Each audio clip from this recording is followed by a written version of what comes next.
Ji thank you very much आप सबके join करने का। चीफ सेलेक्टर मोहम्मद वसीम हमारे साथ आज अवेलेबल है प्रेस कॉन्फ्रेंस के लिए। वसीम साहब टीम अनाउंस करेंगे regarding T20s New Zealand, England and T20 world cup. आप लोगों से रिक्वेस्ट है प्लीज़ काइंडली अपनी हाथ रेज कर दीजिएगा फॉर क्वेश्चंस एंड रेपिटेशन ना हो ताकि हम मैक्सिमम क्वेश्चंस ले सकें please. Thank you very much. जी मैं वसीम साहब से रिक्वेस्ट करूँगा कि तीनों टीमें प्लीज़ अनाउंस करें। Thank you. अस्सलाम वालेकुम जी सारा। और एक चीज़ थोड़ी सी कि जी जो टीम मैनेजमेंट है उसकी announcement letter in the day की जाएगी जी। ठीक है। अच्छा सबसे पहले ऑब्वियसली जैसे आपने रज़ा भाई ने कहा जी कि हमारी न्यूजीलैंड, इंग्लैंड और वर्ल्ड कप का यही स्क्वाड होगा हमारा आगे चल के। तो ऑब्वियसली इसमें काफ़ी हमने पास में आपने देखा है कि हमने डिफरेंट चीज़ें ट्राई की हैं, जो प्रॉब्लम एरिया से हमारे हमने उनको आइडेंटिफाई किया है, उसके अंदर डिफरेंट कम्बिनेशन हमने ट्राई किए। But now this is about the time कि यहाँ पे हमने फाइनल के हमने जितने भी वहाँ पे चीज़ें ट्राई की थी तो now whatever we have the best options हमने उनको सेलेक्ट किया है। अब इसमें जो हमारी कोशिश रही है और जिसमें काफ़ी हद तक वो चीज़ें आपको टीम के अंदर भी नज़र आएंगी कि टीम की रिक्वायरमेंट क्या थी, कौन सी ऐसी चीज़ें थी जो शायद हमें वो एरियाज़ थे जहाँ पे कुछ चीज़ें मिसिंग नज़र आती थी। तो we try to cover all the areas. और इसमें जो सबसे बढ़ के है कि कंसिडरिंग द कंडीशंस, जो कि कह सकते हैं कि हमें एडवांटेज हासिल है कि यूएई के अंदर हमारा रिकॉर्ड भी बड़ा अच्छा है T20s का, और साथ साथ वहाँ की जो कंडीशंस हैं हम फेमिलियर भी काफ़ी हैं। तो ये सारी चीज़ें, उसके बाद हमने अपोजिशंस को भी देखा कि हमारे मैचेस किन टीमों के साथ हैं। तो ये सारे फैक्टर को कंसिडर करते हुए हमने ये टीम अपनी जो अभी आप सुनेंगे वो बनाई है। इसके अंदर आपको एक तो वो नज़र आएगा रुझान स्पेशलिस्ट वाला कि मॉडर्न क्रिकेट की जो रिक्वायरमेंट्स हैं उसके लिए हमें स्पेशलिस्ट कौन कौन से चाहिए, और साथ साथ आपको दूसरे हाथ पे कि मॉडर्न क्रिकेटर्स की जो हम बात करते हैं कि जिनके पास सारी एबिलिटीज़ होनी चाहिए, तो आपको बहुत से वो ऑप्शंस भी नज़र आएंगे कि बैटिंग में भी काफ़ी ऑप्शंस आपको नज़र आएंगे, बॉलिंग में भी आपको काफ़ी ज़्यादा ऑप्शंस नज़र आएंगे। तो हमने ये सारी चीज़ें इसमें कवर करने की कोशिश की है, और जिस तरह का हमारा रिकॉर्ड वहाँ पर है और जिस तरीके से हमारी प्रिपरेशंस भी जारी हैं, तो वी आर क्वाइट होपफुल जी कि हमारा एक ज़बरदस्त तरीके से हमारी ये टीम वहाँ पर खेलेगी और परफॉर्म भी करेगी। तो टीम का मैं ऐलान करता हूं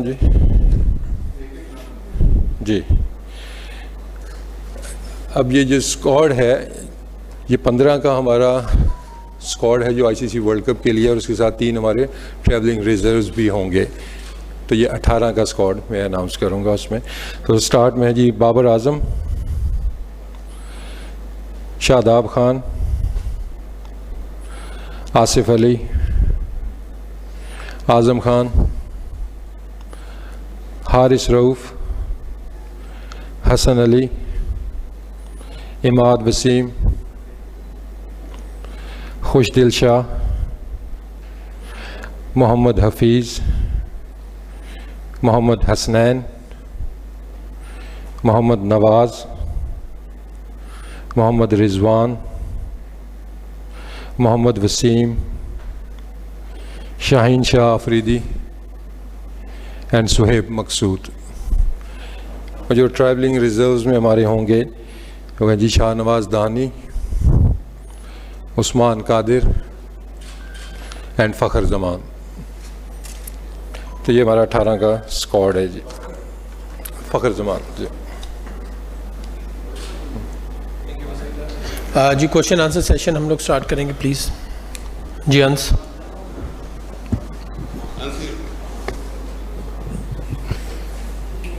वसीम भाई आपने ये टीम का जो ऐलान किया है इसमें से कोई इतना ख़ास नहीं है, क्योंकि इसमें से मोस्टली प्लेयर्स वो हैं जिस पे रमीज़ राजा अपनी यूट्यूब में जिनके ख़िलाफ़ करते थे बात, वो ड्रॉप किए गए हैं, जिनकी वो तारीफ़ करते थे वो इस टीम में नज़र आ रहे हैं। मेरा सवाल ये आज़म खान से रिलेटेड कि आप उससे कितना मुतासिर हैं, क्योंकि ना उनकी फील्डिंग हमने देखी है इंग्लैंड सीरीज़ में, ना हमें उनकी बैटिंग में ख़ास नज़र आया है, और इसी के साथ ना उनकी फ़िटनेस है।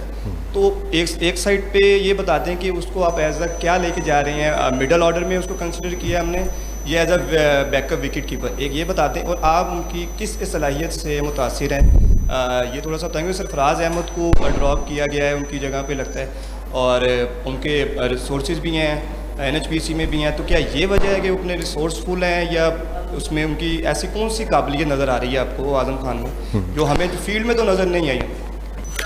देखिए, एक तो Azam Khan has been selected as the backup wicket keeper. Mohammad Rizwan हमारे नंबर 1 कीपर हैं, he will remain the number 1 wicket keeper.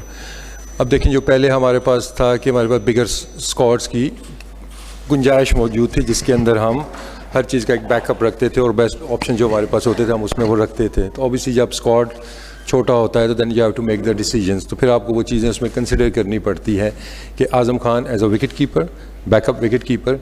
अब उसको आप कंपैरिजन करते हैं जी कि best option middle order batting के अंदर क्या हो सकता था। जैसे मैंने पहले बात आपको मेंशन किया है कि हमें किस तरह के बैट्समैन मिडिल ऑर्डर में चाहिए। तो लेट्स से कि अगर आज़म खान रिप्लेस करते हैं, किसी वजह से आते हैं टीम के अंदर, तो ही हैज़ द एबिलिटी कि जो हमें मिडिल ऑर्डर में एक मसला चल रहा था, पावर हिटिंग का भी चल रहा था, तो उस फैक्टर को देखते हुए उनको एज हासिल है यहाँ पे कि अगर वो as a backup wicket keeper भी टीम में आते हैं तो अगर उनको मौका मिलता है तो एक बैट्समैन की कमी है वो उसको भी पूरा करते हैं। वसीम भाई, इसमें कुछ नाम ऐसे हैं जिनको आपने कुछ महीनों पहले, कुछ सीरीज़ पहले ड्रॉप किया था। वो ड्रॉप करने से लेके अब तक कुछ ऐसा अनहोनी हुई नहीं जिसकी बेस पे आपने उनको रिकॉल किया। आसिफ की बात करें, खुशदिल शाह की बात करें, आज़म की उन्होंने खुद बात की कि वो साल कोई परफॉर्म नहीं कर पाए अभी तक। तो क्या चीज़ आपको इम्प्रेस करी इनको रिकॉल करवाने के लिए?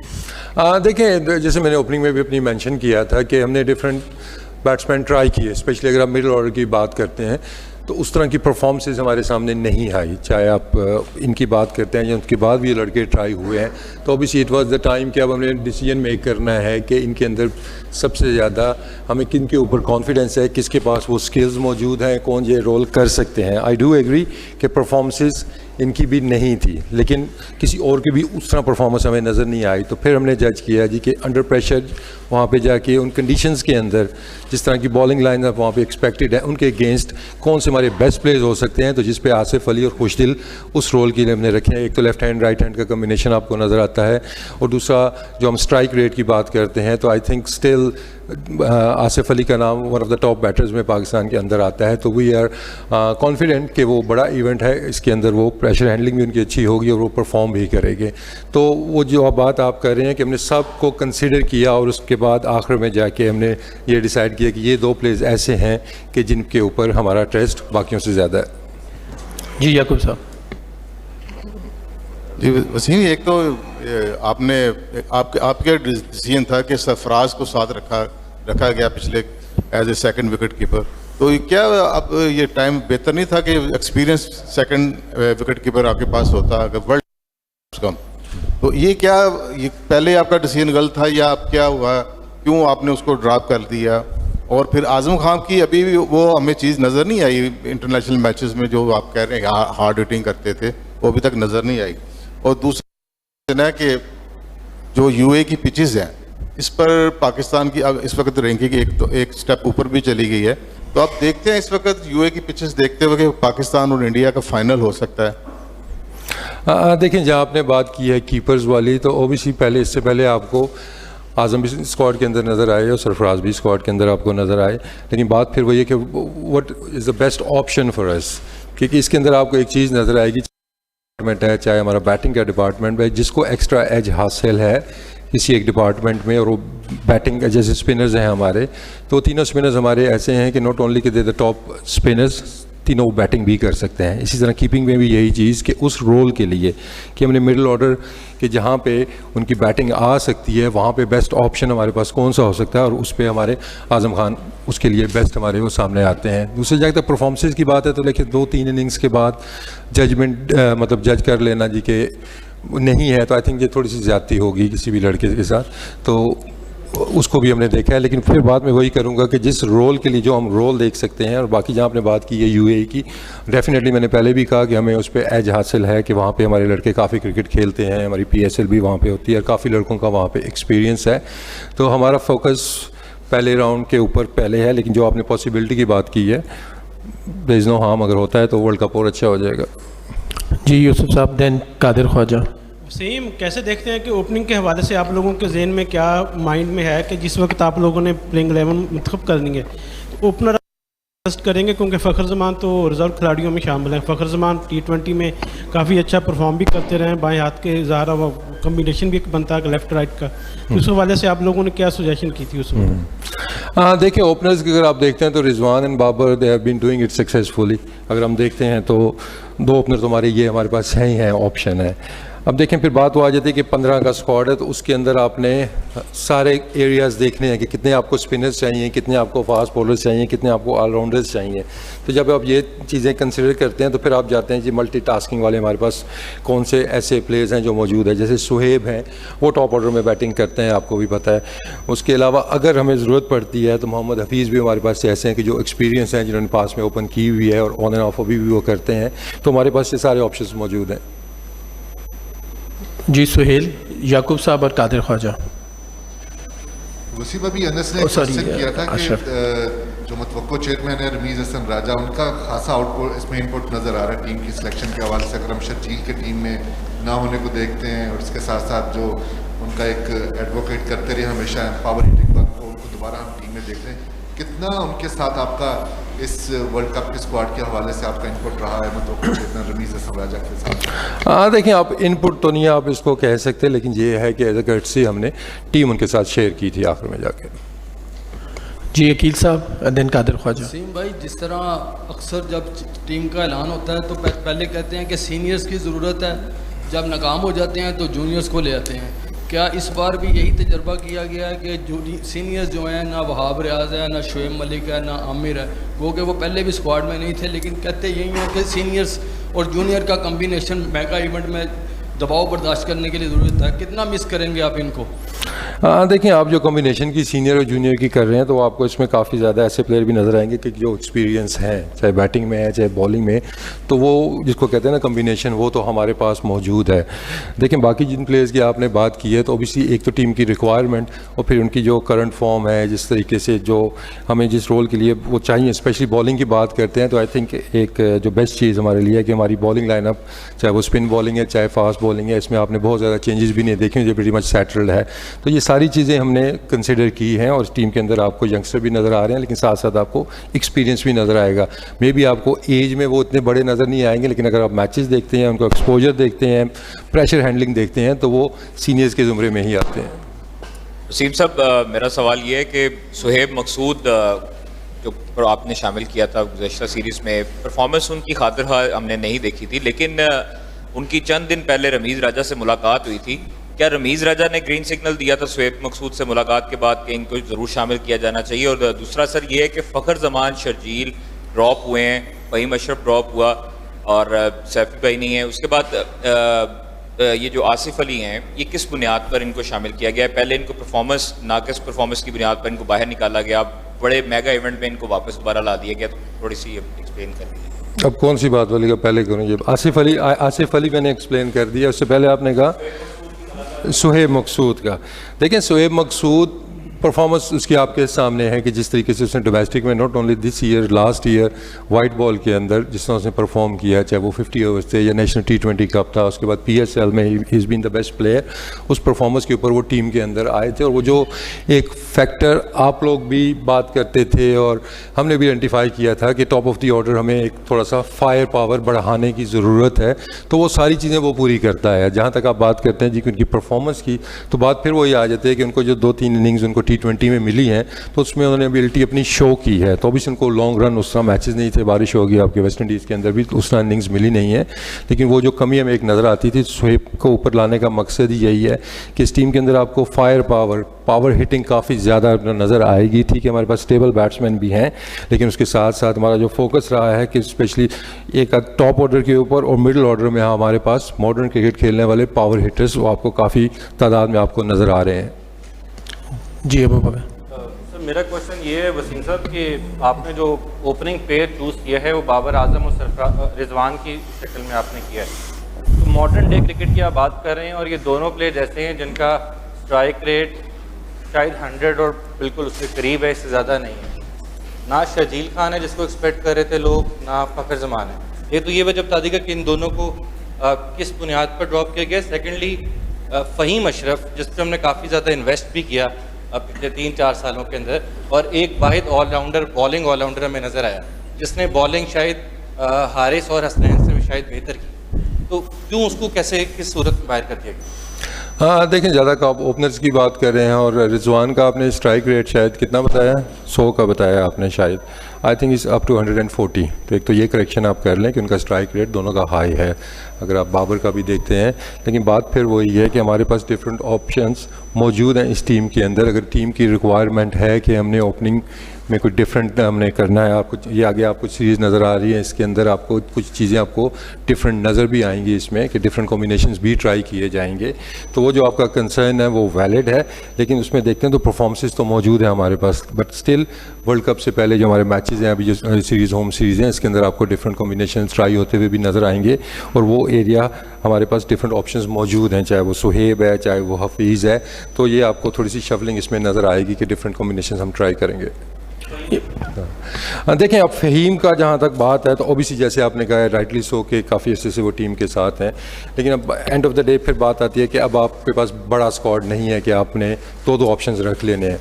तो अगर हम फ़हीम को देखते हैं, हमारे पास जैसे अब मोहम्मद वसीम जूनियर जो आ गए हैं, तो उनकी बॉलिंग अगर हम देखते हैं और साथ साथ उनको एज हासिल है उनका बैटिंग की वजह से भी, तो वो परफॉर्मेंसेस अगर हम कंपेयर करते हैं अगेन, हम फिर वो जो रिक्वायरमेंट है यूएई की अगर हम उसको देखते हैं कि वहाँ पे पेस कामयाब होती है, and Mohammad Wasim as we all know कि 145 प्लस तक की वो बॉलिंग भी कर लेते हैं और साथ में उनका जो एक्स्ट्रा एक ऑप्शन बैटिंग का भी आ जाता है, तो इस वजह से मोहम्मद वसीम को प्रेफर किया गया। प्लीज़ रिक्वेस्ट है कि जी आप रेपिटेशन ना करें क्योंकि बार बार सवाल रिपीट हो रहे हैं, तो काइंडली प्लीज़। जी हाफिज़ शहबाज। वसीम भाई, एक तो जो टीम हम देखें उसमें रमीज़ भाई ने आपसे कहा या नहीं कहा, जो रमीज़ भाई की सोच है वो उसमें वाज़ेह नज़र आ रही है कि नीट एंड क्लीन क्रिकेटर्स चाहिए, वो नज़र आ रहे हैं। एक तो कुछ जिनके ऊपर कुछ चीज़ें थी वो नहीं है क्रिकेटर्स। और दूसरी चीज़, अगर पाकिस्तान की बॉलिंग को देखें तो हारिस रऊफ़ जो ने हम डेप्थ बॉलर्स के तौर पे यूज़ करते हैं नॉर्मली, पिछले 2-3 सीरीज़ से उनकी परफॉर्मेंस इतनी अच्छी नहीं है। तो क्या समझते हैं, हारिस के साथ कोई बातचीत हुई है आपकी कि उनकी जो परफॉर्मेंस पिछले 2-3 मैचेस सीरीज में? देखें, हारिस का ठीक है, आई डू एग्री कि रिसेंट पास में उनकी थोड़ी सी उन्होंने स्ट्रगल की है, लेकिन अब उसमें अगर आप देखते हैं कि is a proven match winner, उसने पाकिस्तान को मैचेस भी जिताए हुए हैं। और दूसरा, जहाँ तक आपने बात की है उनकी परफॉर्मेंसेस की या स्टैट्स की आप बात करते हैं, तो he is still I think the number 1 bowler in the world. अगर आप डेथ बॉलिंग की बात करते हैं या आखिरी 8 ओवर्स की बात करते हैं, तो उनको इकॉनमी रेट इस टाइम दुनिया में सबसे ऊपर है। तो अब इन चीज़ों पे स्ट्रैटी जब बनेगी तो कुछ चीज़ों की आपको इसमें क्लैरिटी भी नज़र आएगी जब वो स्ट्रैटी आपके सामने आएगी कि किसको किस तरीके से यूज़ करना है। तो Haris Rauf remains our one of the premier fast bowlers and still our match winner. जी शेख अशरफ चौधरी साहब, बाकरी एंड देन शेख एजाज।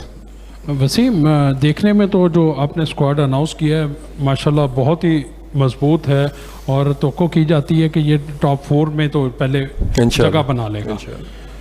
वसीम, जैसा पाकिस्तान क्रिकेट बोर्ड में तब्दीली आ रही है, तो क्या आप समझते हैं कि ये आपकी आखिरी टीम अनाउंस होगी बतौर चीफ सेलेक्टर? अच्छा भाई, T20 पे प्रेस कॉन्फ्रेंस है, आई थिंक इसका बाद में प्लीज़ है। जी शेख साहब। देखें, मेरा जो काम है, जो मुझे मिला हुआ है वो मैं कर रहा हूँ, और जब तक मुझे कहा जाएगा मैं करूँगा, जब कहा जाएगा नहीं करना तो मैं नहीं करूँगा। तो इसका जवाब तो मैं यही दे सकता हूँ, लेकिन फ्यूचर प्रेडिक्ट ना आई थिंक ना आप कर सकते हैं ना मैं कर सकते हैं, लेकिन जो जॉब आपके हैंड में है आपने उसके ऊपर फोकस करना है। That's what I am doing. Ijaz Sheikh और इजाज बाकरी। वसीम, मेरा क्वेश्चन ये है कि पहला ही मैच इंडिया के खिलाफ रवायती हरीफ है, तो क्या होप कर रहे हो इस टीम में? इतना दमखम आप देखते हो कि इंशाल्लाह इंडिया को मात देगी ये टीम? और इसी तरह ये भी बता दीजिएगा कि न्यूजीलैंड और इंग्लैंड के खिलाफ जो सीरीज़ है उसमें क्या देख रहे हो कि ये जीत सकती है, सलाहियत रखती है?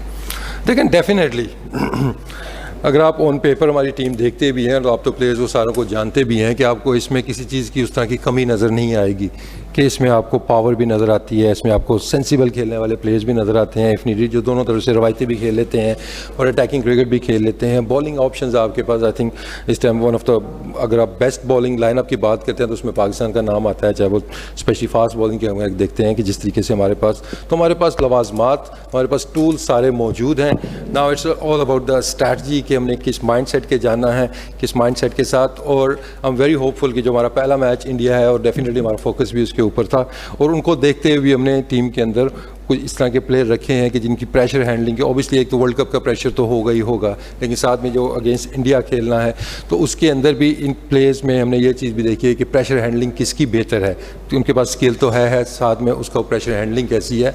तो आई एम वेरी होपफुल कि जी हमारा एक ज़बरदस्त किस्म का वर्ल्ड कप में स्टार्ट होगा, और जो जैसे मैंने पहले भी एक्सप्लेन किया है कि जो एजेस या एडवांटेज हमें हासिल हैं यूएई के अंदर, और होपफुली न्यूजीलैंड और इंग्लैंड की आपने बात की है तो यहाँ से ये लड़के मोमेंटम गेन करेंगे, और इसके अंदर जो अभी तक का एक सोच है कि हम डिफरेंट कॉम्बिनेशंस भी ट्राई करेंगे ताकि वर्ल्ड कप में जाने से पहले हमें एग्जैक्टली पता हो कि किस रोल के लिए कौन सा प्लेयर बेस्ट सूटेबल होगा। इजाज़ बाकरी। वसीम, एक चीफ सेलेक्टर के लिए कितना मुश्किल होता है कि शर्जील को सिलेक्ट करके शर्जील को ड्रॉप कर दिया, फ़खर को सिलेक्ट किया, फिर फ़खर को अब रिज़र्व में रख दिया।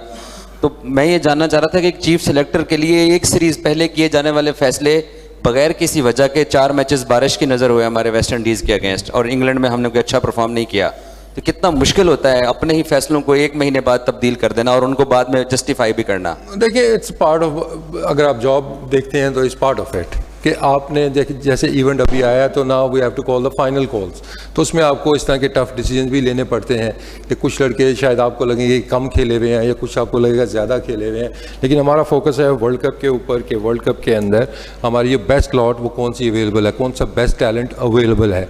तो बाकी चांसेस मिले हैं, सबको मिले हैं, जितने भी प्लेयर्स के आपने भी नाम लिए हैं, तो जो जिसने अपनी जगह सीमेंट कर ली ऑब्वियसली वो आपको नज़र आते हैं, लेकिन जो लड़के उस तरह अपनी जगह सीमेंट नहीं कर सके हैं तो उन पे हमें डिसाइड करना पड़ा था। आई नो इट्स टफ, जिस तरह आप बात कर रहे हैं तो ऑब्वियसली एक बड़ा एक मुश्किल होता है कि being a cricketer my self के यार किसी को टीम से ड्रॉप करना, इट्स बिग कॉल, बट लेकिन again it's part of my job और हमें वो ईमानदारी से करना होता है। जी अस्सलाम वालेकुम सिंह भाई, सबसे पहले तो आई विश एंड प्रे कि पाकिस्तान ये वर्ल्ड कप जीते और ये टीम जीत के लाए इंशाल्लाह। दो क्वेश्चन इसमें मेरे हैं, एक तो ये कि T20 की हिस्ट्री जो रही है वो ये है कि इम्पैक्ट प्लेयर हमेशा जिताता है, कभी भी 120 125 के स्ट्राइक रेट वाला टीम को नहीं जिताता। ओवरऑल देखें तो सारी टीम 200 प्लस पे जा रही है, तो उसमें देखा कि शर्जील भी नहीं है और फ़खर भी रिजर्व के अंदर है। एक तो क्या ये ज़्यादा सूटेबल डिसीजन रहेगा, इसके ज़रूर बताइए। दूसरा ये कि मिडिल ऑर्डर का प्रॉब्लम लास्ट 1.5 ईयर से कंटिन्यूसली चल रहा है, तो हमें लगता था कि शुएब मलिक ऐसा प्लेयर है जो इस जगह पे, क्योंकि अगर ये न्यूजीलैंड या ऑस्ट्रेलिया में हो रहा था तो obviously he is not the choice, I personally feel, but UAE की कंडीशन के अंदर एक बड़ी अच्छी ऑप्शन हो सकती थी, उनको भी नहीं रखा गया। तो आप कैसे देखते हैं दोनों चीज़ों? Thank you. अब चौधरी साहब इसमें सवाल तो बता दें अपना कि आपका शुएब मलिक का सवाल है या मिडिल ऑर्डर की जो पावर की बात की है। देखिए इम्पैक्ट की आपने बात की है तो उसका जवाब आपको शायद अपना जो आखिरी आपका सवाल है उसी के अंदर आपने जवाब दे दिया। इम्पैक्ट प्लेयर्स के ऊपर हमारा फोकस था और इस टीम के अंदर जो आपको एक चेंज थोड़ी सी नज़र आएगी कि इम्पैक्ट प्लेयर आपको इसमें ज़्यादा नज़र आएंगे, ठीक है। उसमें आपको शायद उनकी एवरेज कम नज़र आएगी, लेकिन उनका आप कैरियर स्ट्राइक रेट देखेंगे जिसकी आप बात कर रहे हैं तो वो आपको सारे हाई स्ट्राइक रेट वाले बैट्समैन नज़र आएंगे, चाहे वो आज़म है, चाहे वो आसिफ अली हैं, चाहे वो खुशदिल हैं। डाउन दी ऑर्डर अगर हम देखते हैं तो हमारे पास शादाब मौजूद है, इवन हसन अली का स्ट्राइक रेट इस टाइम 190 तक पहुंचता है। मोहम्मद हफीज़ के मोहम्मद वसीम जूनियर बैट के साथ उनकी सलाहियतों का आपको बताया। सुहेब मकसूद को आपने देखा है कि he is a game changer. तो आई डू एग्री कि आपने जो बात की है जी कि इम्पैक्ट प्लेयर्स, तो इस टीम में आपको पहले से ज़्यादा इम्पैक्ट प्लेयर्स नज़र आएंगे। तो वो सारे एरिया जिनकी आपने वो बात की है तो वो हमने कंसिडर की है। अब वो सारी चीज़ें देखते हुए जो हमें बेस्ट लॉट लगी है वो इस टीम के अंदर आपको नज़र आ रही है। जो मिस आउट हुए हैं तो ओबियसली इन लड़कों को उन पे एज हासिल थी। ओके जी, थैंक यू वेरी मच। आप सबका रिपीट में दोबारा कर दूं कि टीम मैनेजमेंट जो है उसकी announcement letter in the day बाद में की जाएगी जी। Thank you.